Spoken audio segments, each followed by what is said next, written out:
সকল তোমালোকক মোৰ ইউটিউব চেনেলটোলৈ পুনৰবাৰ স্বাগতম জনাইছো। আজি মই তোমালোকক ইংৰাজী ব্যাকৰণৰ টেন্সৰ প্ৰাথমিক জ্ঞানখিনি বুজাই দিম। টেন্স মানে হৈছে কাল। এতিয়া কাল মানেনো কি? কাল মানে হৈছে ক্ৰিয়াৰ সময়কে কাল বোলে। ক্ৰিয়াপদ মানে কি? এতিয়া আমি ক্ৰিয়া মানে পাম যি পদে কোনো এটা কাম কৰা বা হোৱা বুজায় সেই পদক কি কোৱা হয়? ক্ৰিয়াপদ বুলি। আমাৰ উদাহৰণ আছে ইয়াতে খাইছো, গৈছো, কৰিছো, কৰিব ইত্যাদি।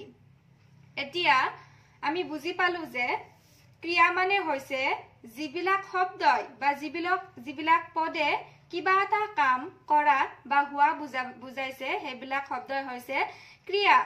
আৰু টেন্স মানে হৈছে এই ক্ৰিয়াৰ সময়ক টেন্স বা কাল বোলে। এতিয়া মই ভাত খাইছো, এইটো বাক্যই বুজাইছে যে মই ভাত খোৱা কামটো কৰি আছো, বৰ্তমান সময়ৰ কাম। যদি মই কলো হয় মই ভাত খাইছিলো, তেতিয়া এইটো বাক্য হ'ব অতীতৰ, অৰ্থাৎ মই খাইছিলো, কামটো কৰিছিলো, হৈছে, অলৰেডি কামটো হৈ গৈছে। আকৌ মই ভাত খাম, অৰ্থাৎ কামটো হোৱা নাই কিন্তু হ'ব, মই ভাত খোৱা নাই কিন্তু খাম, এই কামটো হ'ব ভৱিষ্যৎ কালৰ বাক্য। আমি টেন্স মানে কি বুজি পালো? টেন্স মানে হৈছে ক্ৰিয়াৰ সময়কে কাল বোলে, অৰ্থাৎ ক্ৰিয়া মানে হৈছে ভাৰ্ব, আৰু ভাৰ্বটোৱে যিটো সময়ক বুজায়, অতীতত বুজাইছে, ভৱিষ্যতত বুজাইছে নে বৰ্তমানত বুজাইছে, এই ভাৰ্বটোৱে যিটো সময়ক বুজায় সেয়াই হৈছে আমাৰ টেন্স। এতিয়া ইয়াৰে প্ৰথম বাক্যটো চাবা, I am at school today. আজি মই স্কুলত আছো। এই বাক্যটো হৈছে বৰ্তমান সময়ৰ বাক্য। I was at home yesterday. যোৱাকালি মই ঘৰত আছিলো। এই বাক্যটো অতীত সময়ৰ বাক্য। I shall be at market tomorrow. মই কাইলৈ বজাৰত থাকিম। এই বাক্যটো ভৱিষ্যৎ কালৰ বা ভৱিষ্যৎ সময়ৰ বাক্য।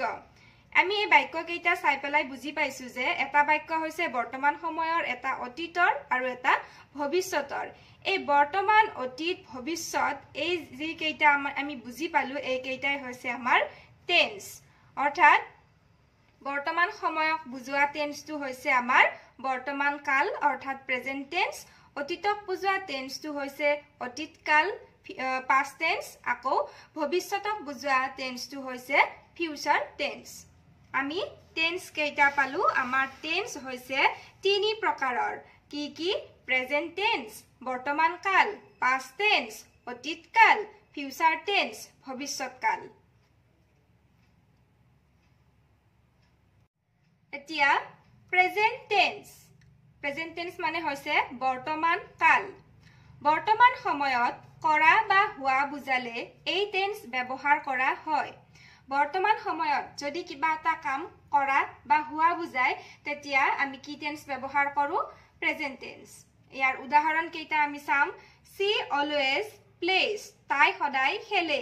I go to school. মই স্কুললৈ যাওঁ। She is going to school. তাই স্কুললৈ গৈ আছে। এই বাক্য কেইটা আমাৰ কি বুজাইছে? বৰ্তমান সময়ত কিবা এটা কৰি থকা বা হোৱা বুজাইছে। সেইকাৰণে এইটো কি টেন্স? এইটো হৈছে প্ৰেজেন্ট টেন্স। Past tense. অতীতত বা আগতে কোনো এটা কাম কৰা বা হোৱা বুজালে এই টেন্স ব্যৱহাৰ কৰা হয়। অৰ্থাৎ কাম এটা আগতে হৈ গৈছে বা আগতে হৈছিল বা আগতে কৰিছে, তেনেকুৱা যদি বুজায় তেতিয়া আমি পাষ্ট টেন্স ব্যৱহাৰ কৰিম। উদাহৰণস্বৰূপে We played yesterday. আমি যোৱাকালি খেলিছিলো। I saw a tiger. মই এটা বাঘ দেখিছিলো। প্ৰথম বাক্যটোত আমি খেলিছিলো, দ্বিতীয় বাক্যটোত বাঘটো দেখিছো। এই দেখাটো আৰু খেলা কামটো আমাৰ অলৰেডি হৈ গৈছে। সেইকাৰণে আমি কি টেন্স ব্যৱহাৰ কৰিম ইয়াতে? Past tense. Future tense. ভৱিষ্যতে কোনো এটা কাম কৰিব বা হ'ব বুজালে এই টেন্স ব্যৱহাৰ কৰা হয়। ভৱিষ্যতে কোনো এটা কাম কৰিব, হ'ব, সি খেলিব, তাই ভাত খাব সি গান গাব তেনেকুৱা ধৰণৰ বাক্যবিলাক যিবিলাক বৰ্তমান সময়ত হোৱা নাই ভৱিষ্যতে হ'ব বুলি বুজাইছে তেনেকুৱা বাক্যবিলাকত আমি ফিউচাৰ টেন্স ব্যৱহাৰ কৰিম যেনে Rina will sing a song ৰীনাই এটা গান গাব সি উইল প্লে তাই খেলিব প্ৰথম বাক্যটোত ৰীনাই গান গোৱা কামটো এতিয়া কৰা নাই ভৱিষ্যতে কৰিব দ্বিতীয় বাক্যটোত সি উইল প্লে তাই খেলিব তাই বৰ্তমান খেলি থকা নাই বা অতীতত তাই খেলা নাছিলে কিন্তু তাই ভৱিষ্যতত খেলিব বুজাইছে সেইকাৰণে এই বাক্যটো হৈছে ফিউচাৰ টেন্স মৰমৰ ছাত্ৰ ছাত্ৰীসকল আশা কৰিছো তোমালোকে টেন্সৰ প্ৰাথমিক জ্ঞানখিনি সুন্দৰভাৱে বুজি পালা নেক্সট ভিডিঅ'ত মই প্ৰত্যেকটো টেন্সৰে ভাগসমূহৰ বিষয়ে আলোচনা কৰিম আৰু এনেকুৱা ধৰণৰ শিক্ষামূলক ভিডিঅ'ৰ কাৰণে মোৰ চেনেলটো নিশ্চয়কৈ লাইক শ্বেয়াৰ আৰু সাবস্ক্ৰাইব কৰিবলৈ নাপাহৰিব ধন্যবাদ